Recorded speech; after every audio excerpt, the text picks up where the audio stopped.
everyone. Happy Monday. You guys are only going to get my voice today as opposed to seeing my face, which is probably better for everyone. Haha. Before we do anything, if you have this open and you did not do the work from Tuesday and Wednesday from last week, then you cannot do this assignment. So you're going to stop the video right now and you're going to go back and you're going to do those slideshows. You absolutely cannot move on today if you do that. So make sure you go back and do that. All right. So let's get started. So the things you're going to need, you're going to complete the do now. You should have this video open. The other thing you're going to need is your slides from Wednesday. So this is why you need these done. So you should have this guy open with all of your stuff filled out, such and so on. Okay, so great. And what you're going to do today is you're going to create your intro. Here we go. All right, so do now question of the day is Team DC or Marvel and why? So DC would be Batman, Superman, Flash, Aquaman, Green Lantern, Suicide Squad, stuff like that. Anything you would see in like Six Flags. Marvel are all of the movies that have come out like lately. So Spider-Man, Captain America, The Avengers, Bucky Barnes, Black Panther, Deadpool. Personally, I'm not a huge superhero fan, I guess. But when I was in Disneyland in California 2 years ago, I was like very excited because there were Marvel characters walking around. That was super cool. They had like Black Panther and Black Widow and Loki. There's like a picture of me with Loki I have on my phone. So I do kind of I like certain things from Marvel. I like Loki's character. I like all the stuff that they do with Thor. I really liked Spider-Man and Black Panther and Deadpool. However, I think Black Widow is like a blank sheet of paper and like doesn't really have a personality and nobody cares. And now they're making this movie about her and I still don't care. Like this should have happened like a while ago if you wanted me to be invested in her. Like I have no I don't care. Um, but on the other hand, for DC, like they make terrible movies. Like their movies are awful. Um, this past Joker movie was fabulous. All of the Batman movies that they made with Christopher Nolan are amazing, and I think by far the best superhero movies. Um, Green Lantern holds like a place in my heart because I went to go see that with Mitch before we were even dating when I was a senior in high school. And yeah, but I think I would honestly have to say DC just because I love the Batman movies so much. I've watched them so many times because they're just so good.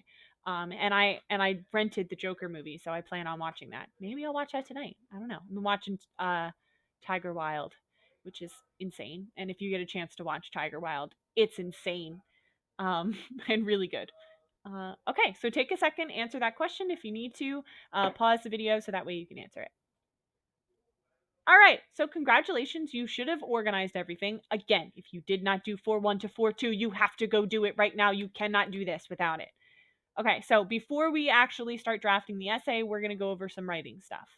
So, writing tips to help you with drafting your paragraphs. So, you're going to need transitions. Transitions are really going to help you with the flow of your essay. So, when you're trying to transition from one example of something from your childhood to your other example, I'm thinking this is the wrong essay, from one piece of evidence to another piece of evidence in your body paragraph, you're going to need to transition well.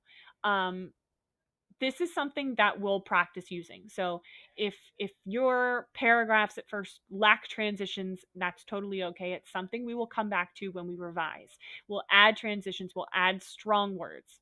So strong words is the second part. So strong words help to emphasize certain points. So it really helps to point out things that you really want to talk about. So certainly, definitely, obviously, unquestionably, clearly, undoubtedly, you want strong like words. They're kind of like you're pointing to something to emphasize it. But you obviously can't physically point to something in an essay, so this is how you're going to do it. You have to point with words. So you'll use strong words in order to do that. Okay, the next one is something that's 50-50. So, depending on your topic. So, I'm going to pull up the topic sheet. Depending on your topic. Okay. I know two people are doing why I should be invited to Miss Evans's wedding. So in that case, you should be using I and you should be using you because you're specifically trying to convince me to invite you to my wedding. That's a very specific thing. Um, the Mr. Lee should give you an A for the year and call it a day one. You can do you can use me and I as well because it's specifically talking about yourself. Um, if you were to do the convince your assistant principal to please give you a detention, same thing. You can use I and you. So the only ones you are allowed to use I and you are why Miss Evans should adopt you, why Miss Evans should invite you to her wedding, why Mr. Lee should give you an A for the year, and why your assistant principal should give you a detention. Okay? The cases that you are not allowed to use I and you are any of the other ones. So you shouldn't be using I for a person in history that needs to get beat up, or the worst person to be stuck on a deserted island with. You're going to try to avoid it. Obviously, if it's a person that you personally know, it's going to be a little different. It's going to be he and I, or you can change it to he will fight people, or he will behave poorly around other people. We're going to kind of get creative. You're going to try to like maneuver around it. Obviously, if this is really hard for you to do, which it probably will be, we'll work it out. We'll edit out the I's and the U's and I'll tell you how to do it and it'll be a whole thing. So don't really worry yourself about this too much, but you should definitely be cognizant of it. Like you should be thinking about it as you're writing. Okay, so moving forward, writing the introduction. For your introduction, you will need to begin with an attention grabber and then go on to state the main claim of your essay. So, you're going to write your attention grabber. So, you can use a surprising fact or statistic, invite the reader to imagine or picture a certain situation. Um, I hate the thought provoking question. So, if you can avoid that, that would be fabulous. If not, I guess you can use it. But it would have to be a why would anyone smoke secondhand cigarettes when others it would have to be something like this, not one like have you ever drank coffee? Like I hate those ones. Sounds like you're in 5th grade. Like don't do that. We're in high school. We're going to write better essays than that. We're better than that. All right, so for your attention grabber on here, you're going to type here. You're going to tell me what your attention grabber is going to be. So, my topic is about your laundry. So I'm going to write an attention grabber. I'm going to invite the reader to imagine or picture a certain situation. Okay. So I'm going to do it like this. Imagine that there is a mountain. We're going to use hyperbole, strong words. Mountain of laundry waiting to be folded.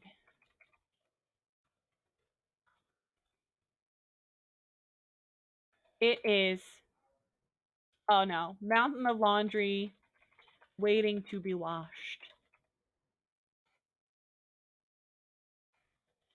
You go into the laundry room and you shove a bunch of clothes into the washer and you find that you're all out of detergent.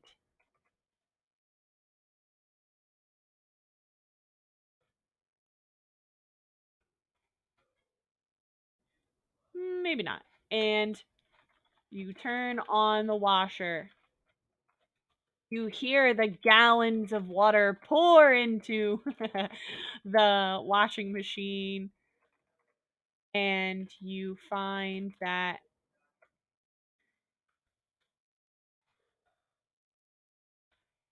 and you get distracted by video games. And you come back, the washer is broken, you've wasted gallons of water, And when you open it, all of the water comes pouring out into your laundry room. All right. So there you go. That's my lead. So my lead is kind of it's longer. You can make a longer lead, you can do a shorter lead. It can be something that's like 2 to 3 sentences. I'm just me and I was getting into it. Okay.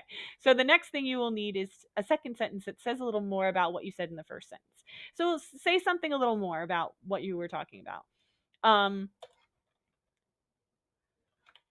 Laundry is everyone's least favorite chore. Is that true? Probably not, but it's exaggerative, so it's fine. Laundry is everyone's least favorite chore. Nobody wants to do it, and it has far too many steps. So I did a couple of sentences.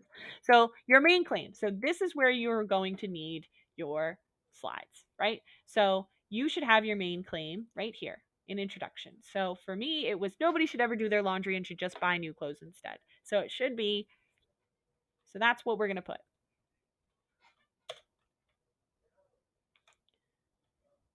So I'm going to add a transition here. So I'm going to transition from this, right? Laundry is everyone's least favorite chore. Nobody wants to do it, and it has far too many steps. Therefore, nobody should do laundry and should just buy new clothes instead. So use you can use sorry. You can use therefore if you want. You can use something a little different. I'm having a brain fart about other transitions right now. So, but you can use therefore nobody should do laundry and should just buy new clothes instead. That would be adequate. If you are still confused, these are some examples. So, first sentence invites the reader to imagine a certain situation. Imagine choosing to severely damage one of your vital organs at an early age in life. Ooh. Second sentence adds a surprising statistic to say more about the first sentence. That's exactly what teen smokers are doing because 80% of all smokers started when they were under the age of 18. And then their main claim is their last sentence. So this is their whole paragraph, which is pretty much what I just did here. So when I actually put all of this together, it will be a paragraph. Um, Again, though, you don't have to do all of this if you don't want to, but it would make me very happy and it would make for a good essay. Okay, so once you have all of this filled out, that's it for today, other than you have to do a Google form. So you're going to click this link, you're going to head right over, and you're going to answer the questions. So again, use the slides that are here to do it. Okay, and make sure you go back and you're really looking through everything so that way you can fill all this stuff out. Okie dokie. All right, that's it for today. Um, Please post any questions that you have on Google Classroom. If you have questions, send me an email, send me a remind. Let me know if you need anything. Okay, hand this in by midnight tonight. Thanks, guys. See you later.